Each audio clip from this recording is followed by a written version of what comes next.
Right, here we are back on VP4TV, and we have the next tournament, or the next Virtual World Championship coming up.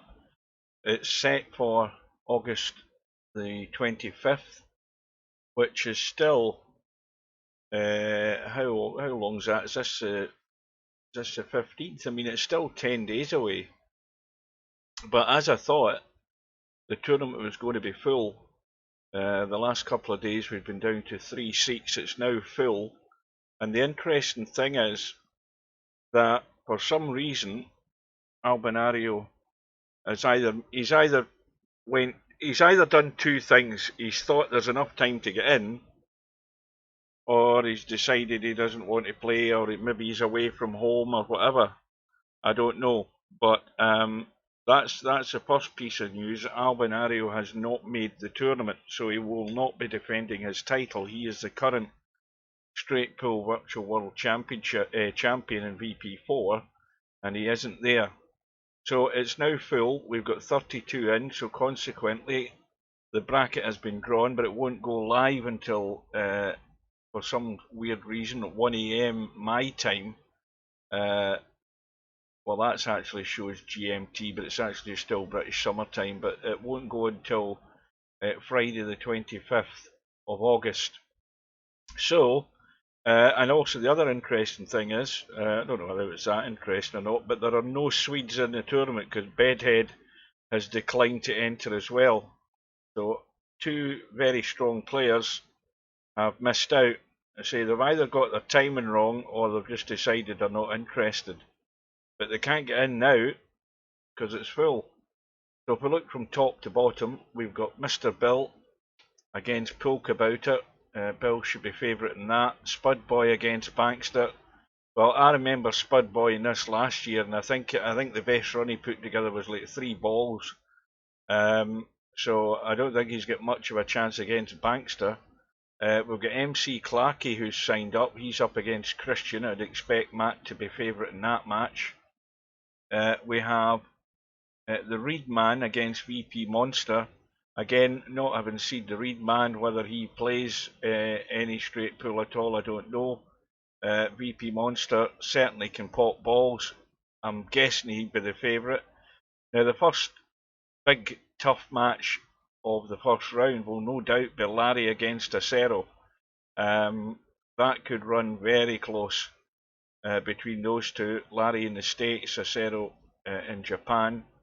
We've got Popman against Wanma. Now, again, interesting. Wanma's one of these guys that plays loads of straight pool to get his rating nice and high. And Popman, if he puts his mind to it, could give him trouble. I'm going to still say Wanma will be the favourite for it. Cobra against Tommy, another big first round match. Bearing in mind these pockets are now set to aid with long runs and high runs. Of course, between the two of these guys, on paper the favourite would be Cobra. But Tommy, if he puts his mind to it, could give him bother. And another tough match, we've got LS3. She's up against Semi-Pro, who I think still holds the record of 179 as a high run in the Straight Pool World Championship. Semi-Pro will be the favourite in it. Fast Eddie against Interchange X. Interesting match that. Two guys from the States. And we've seen Interchange X is capable. Fast Eddie likes a game of straight pool. Hard to call that one between those two. Now, this is also providing everybody shows up for the match. There's bound to be a couple of matches where players won't show. Anyway, further down, if I can get this bloody thing to scroll, we've got Stubb up against Mooncake. Now, Stubb could be in trouble first round in that match if Mooncake brings his game on. He should be up to giving Stubb a match in this tournament. We've got Mark Shark against Spectre Dawn. Interesting and good to see Spectre Dawn signed up for it. Spectre Dawn's potting abilities will be too strong for Mark Shark, I would suggest. However, Spectre Dawn's going to have to go through the learning process in this straight pool because You know, it's not just about potting balls. It's far from it.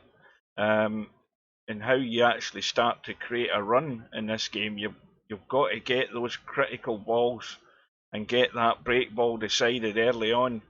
And we'll see how Spectre Dawn fits into it, whether he's going to get any practice in or whether he's just going to turn up and play it by ear.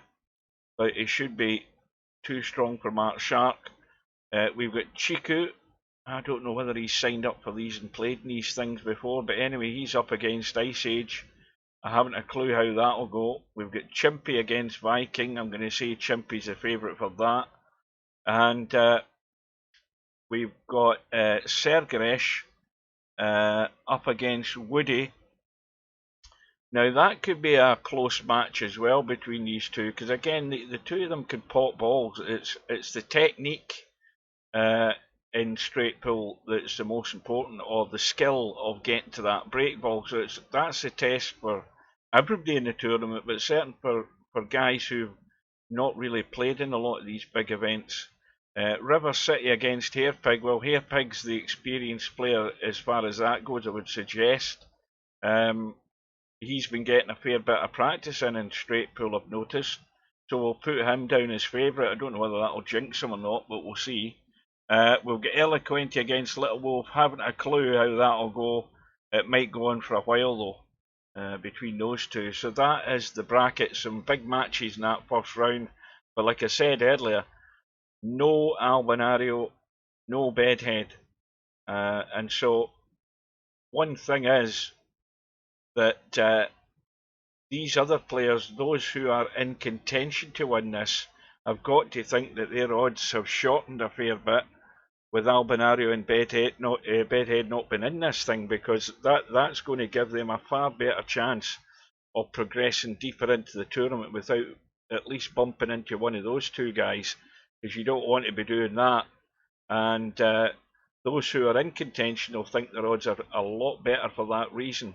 It might put a bit of pressure onto those who are the stronger players and think it might be in the bag, because Albinario and Bedhead are around. But you know, that can backfire on you. Stubb might think his chances are better, but we've seen the skill that Albinario showed in this tournament previously when he won it. Really high quality. But now the pockets are more generous. The scoring should be heavier, the high runs should be bigger, and so that adds to the pressure of making the most of opportunities you get in this event. So that is it. It's all set for August the 25th.